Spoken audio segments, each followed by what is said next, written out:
Hello and welcome to this week's program on the Rotary Club of Silicon Valley. Each week, we connect with and hear from fascinating and inspirational speakers, often with a message focused on our interest in innovation, entrepreneurship, and education. As a Rotary Club, we look for ways these programs might foster new approaches to improving communities near and far. We are glad you have joined us and hope you'll join how we're exploring how technology can serve the business of service to others. And now I will hand over to Russian for a great introduction of our speaker. Thank you, Angelica. Our speaker this week is Desiree Lyons, and we are very happy to have her. She is the development director of Namaste Direct, which is an organization. She is based in San Francisco. I believe the organization is as well. Is that right, Desiree? Yes. Excellent. And what you're going to learn about this organization is that they do wonderful work with women in Guatemala to help them develop businesses and to build the kind of entrepreneurial possibilities that can pull their families and their communities out of poverty. We are excited to have you. Desiree, I hand it to you. Great. Thank you so much. So I think you all can see my screen now. Yes, as Rushton said, I am with Namaste Direct, and I have been on the team for about 2 years. And over the last 2 years, I have had the pleasure of working with about 35 different Rotary clubs to facilitate different Rotary Global grants. And it's just been such a pleasure to work with so many smart and like-minded people. So today I am going to give you an overview of our organization and then talk to you a little bit about how Namaste is empowering our clients through COVID-19. So Namaste Direct is a very small and laser-focused nonprofit organization that economically empowers women in Guatemala who have managed to start small businesses despite facing immense obstacles. And our program provides them with the resources and the training to really effectively pull themselves out of poverty over the long term. So you might be wondering why this particular issue. There are certainly no shortage of causes to care about right now in the world. Well, for Namaste, it was pretty simple for us. We recognized that we could play an important role in solving some problems.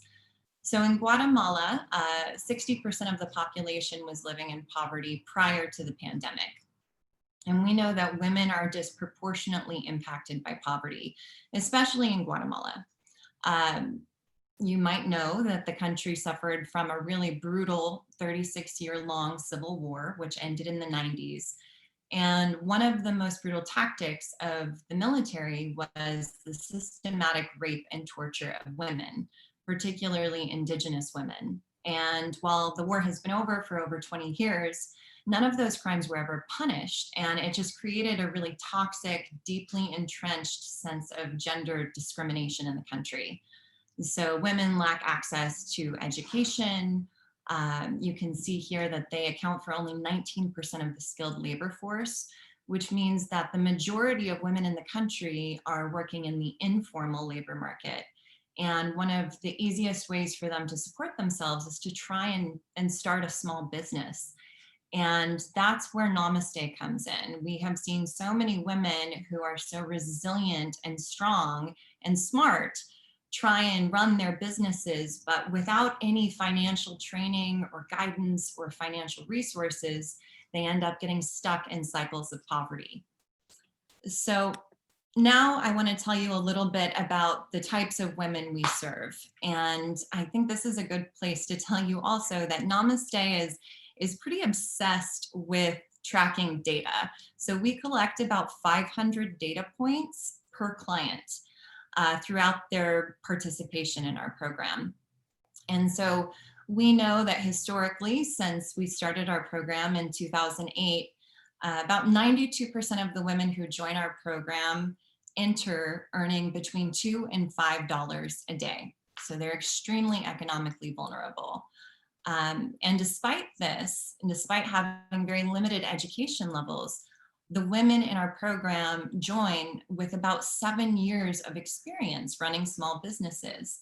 And the types of businesses that they run range from, making and selling tortillas on a little stand on the street, to making and selling traditional mine clothing or shoes.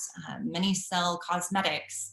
And many of our clients also run small convenience stores that are called tiendas. And we have just seen so much tenacity from these women. They are so committed to supporting themselves and their families. And it's really powerful for us to witness the growth that they experience once they join our program. So now I'll tell you a little bit about how our program works. Our program is called the Creating Prosperity Program. It runs in 9-month cycles. And at the start of each cycle, every woman is matched with a Namaste business advisor. So this advisor will sit down with her at the very beginning, and they will go through the process of making a business plan together. For almost every woman in our program, they have never gone through the process of making a business plan. So this alone is a very monumental activity for them. And the business plan really serves as a roadmap for them throughout the course of their participation. So each month, the business advisor sits down and meets with the client one-on-one. They track her progress against goals. They're able to talk through challenges and troubleshoot. And it's a really positive, sort of intimate relationship that they are able to develop together. In addition to the business advising, each client in our program participates in 10 hours of financial literacy training that is facilitated by one of our financial educators. So all of our staff at Namaste, with the exception of myself, are Guatemalan, and they live in Guatemala. So they are really well-versed in the cultural nuances, the gender-based issues that so many of these women are facing. And they've really designed a very powerful financial literacy curriculum that meets the women where they're at. And so they cover basic concepts like how to calculate a profit, how to separate personal finances from business finances, things like that. And this really provides a very powerful foundation for them to move forward as business owners. And then the final component of our program is that each woman receives a customized microloan. And these microloans are always commensurate with the goals and objectives that they identify in their business plan. And they can range from anywhere from $250 US to several $1,000s as women get more advanced in our program. And again, I think I said this, but each of our cycles runs in 9 months, and we offer about 6 different cycles. And we have seen since 2008 just tremendous growth as women complete each cycle. On average, our graduates have more than doubled their profits as a result of participating in our program. And that is a really exciting thing for us to see, because we know that when women are earning more money, they are reinvesting that back into their families and back into their communities. So we know that that's equating to better education for their kids, better housing, better nutrition, etc. So that's sort of where Namaste has been operating for the last 15 years or so. Then, as we all know, COVID-19 arrived in Guatemala, around the world in March, and Guatemala took a very proactive stance about curtailing the spread of the virus. They shut down the international borders, prohibited all public gatherings, shut down public transit. The economy really just came to a screeching halt.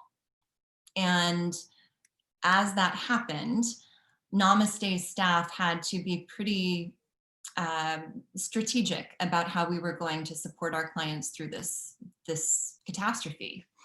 And while we weren't always able to meet with our clients one-on-one, as we typically had been able to, our business advisors started calling each of our clients on a weekly basis when they weren't able to meet with them in person, just to check in and see how the pandemic was impacting them emotionally and economically. And so based on the data that we've collected from all of these interviews, we started shaping our COVID relief plans with the following pillars. So the first most important pillar for us was to provide consistent caring support. We know the details of our clients' family situations, their businesses better than pretty much anybody else.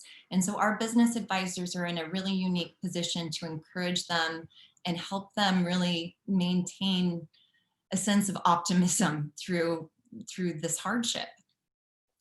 We also continued offering our Creating Prosperity program. It's still running. Sometimes we'd have to do the training by phone or by video call, but we've been holding steady with that.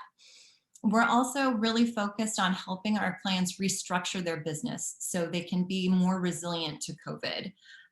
So for example, many of our clients whose businesses were really geared towards catering to tourists, their businesses just tanked for the first several months of the pandemic. They were not earning any money.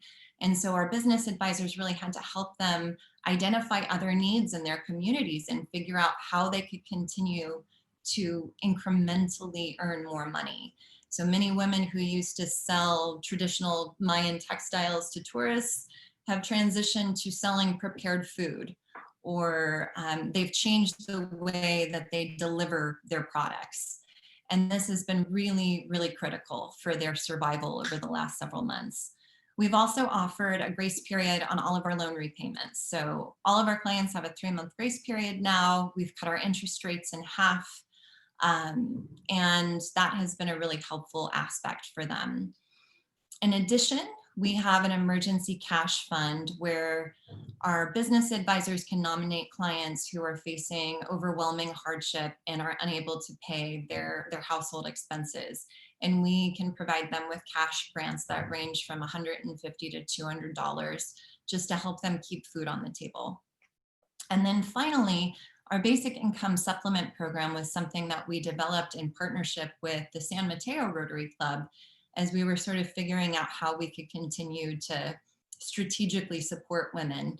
And through this program, we look at each client's income for each month, and we see who has made less than 80% of the Guatemalan minimum wage, and then we supplement that.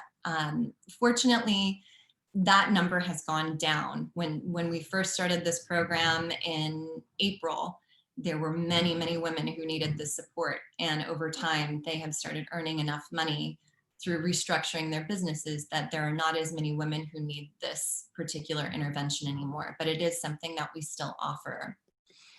So I know we're running really low on time, but I also just wanted to give you a little snapshot of our clients' progress since March. So again, prior to the pandemic, we had about 250 women enrolled in our program, and they had increased their profits by an average of 118%. When March came, 100% of our clients saw a dramatic decrease in sales. In addition, 95% of our clients then became the primary breadwinner for their families because their spouses, other people in their households lost their jobs. They were all concerned about their abilities to pay for their basic expenses. Even in July, only 15% of our clients were earning a profit. But we've been very encouraged to see that our consistency with them has helped them gradually regain their profits. So as of last week, 93% of our clients had increased their profits from the prior month, and the average profit increase is now about 13%. So we're not seeing growth quite as amazing as it was prior to the pandemic, but what we are seeing is stability, and that these women are gradually growing businesses that are as resilient as they are. And that is something that we are really proud of at Namaste. So with that, I am going to wrap up my presentation, but thank you so much for inviting me here today. It is always a pleasure to talk to Rotarians, and I welcome any questions you might have. Thank you so much, Desiree, for this great presentation. It was so interesting. And before moving to the Q&A session, I'd like to introduce our members. So we have Carl, who is from Rock Ridge, if I'm correct, and Shags, who is in Walnut Creek, and myself. My name is Angelica Marotta, and I'm in Tuscany, Italy. So, well, I'll start with the first question. So, as I said, thanks again. It was so fascinating. And you mentioned that you have worked with many Rotary clubs.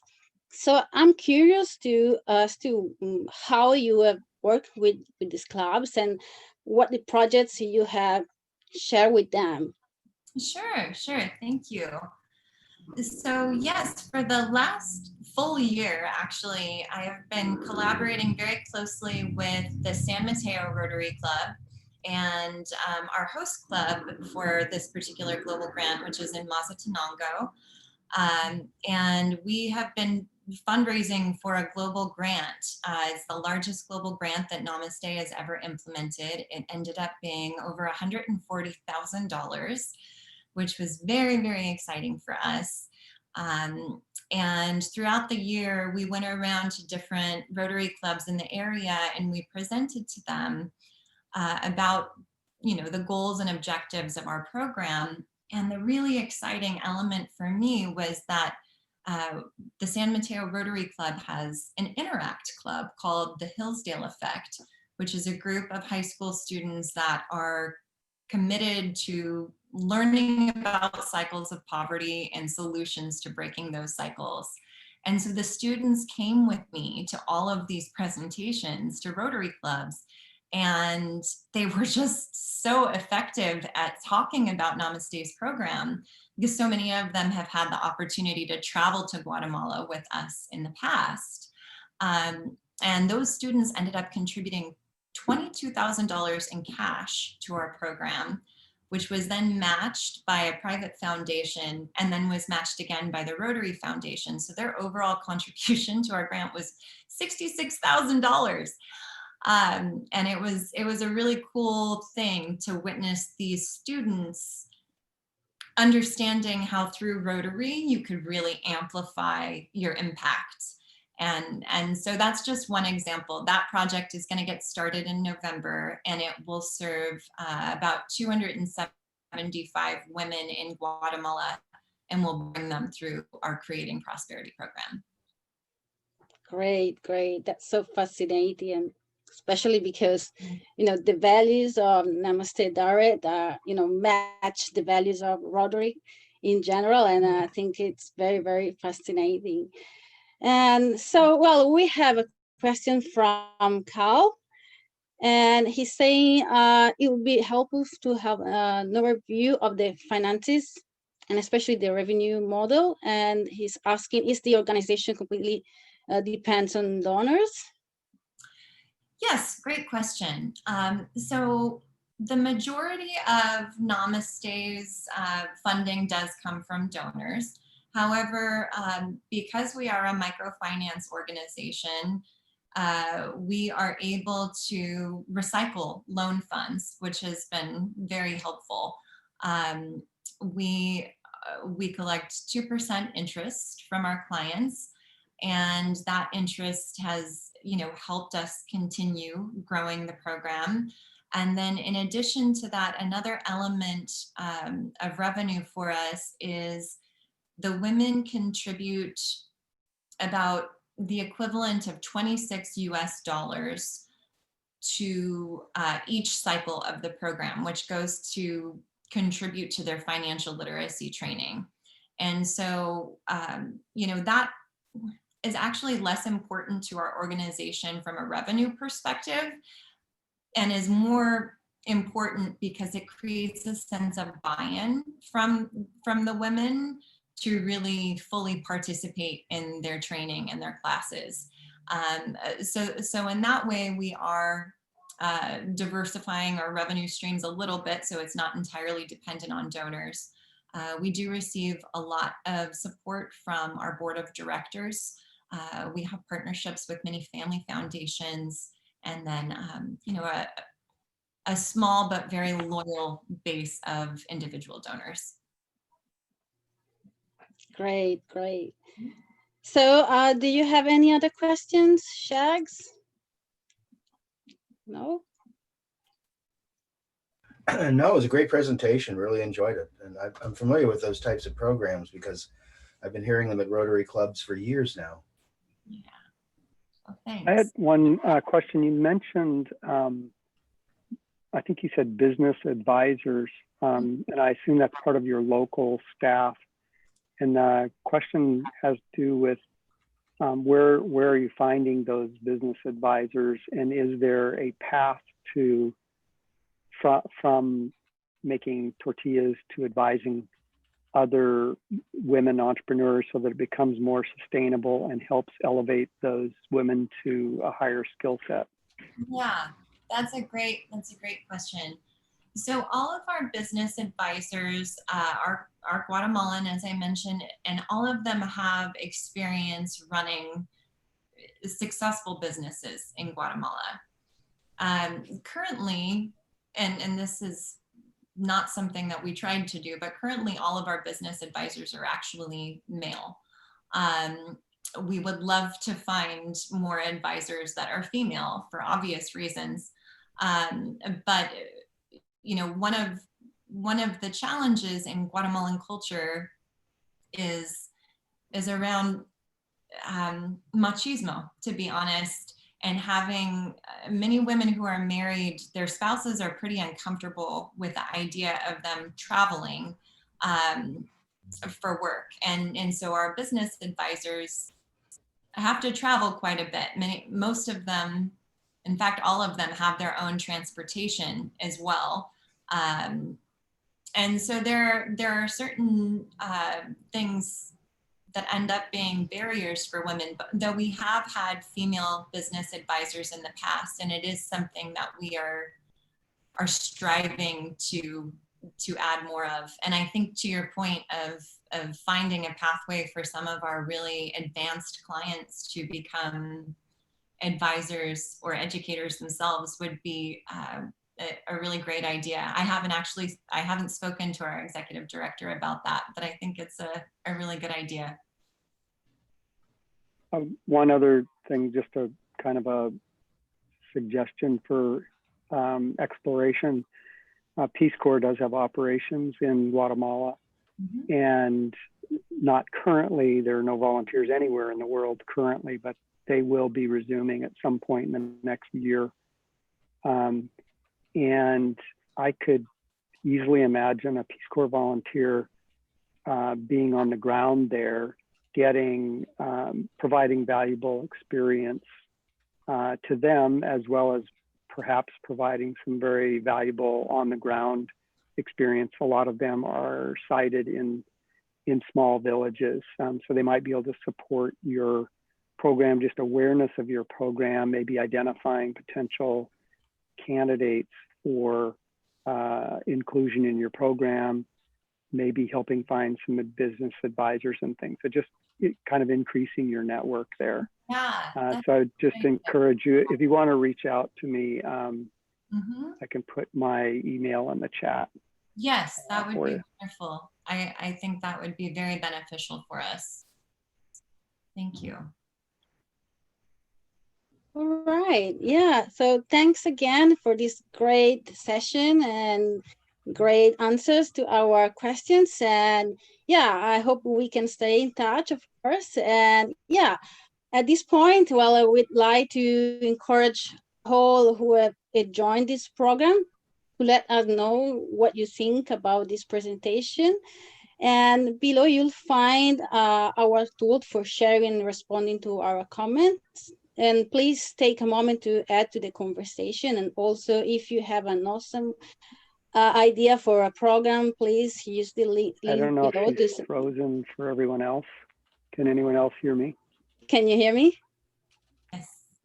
Great.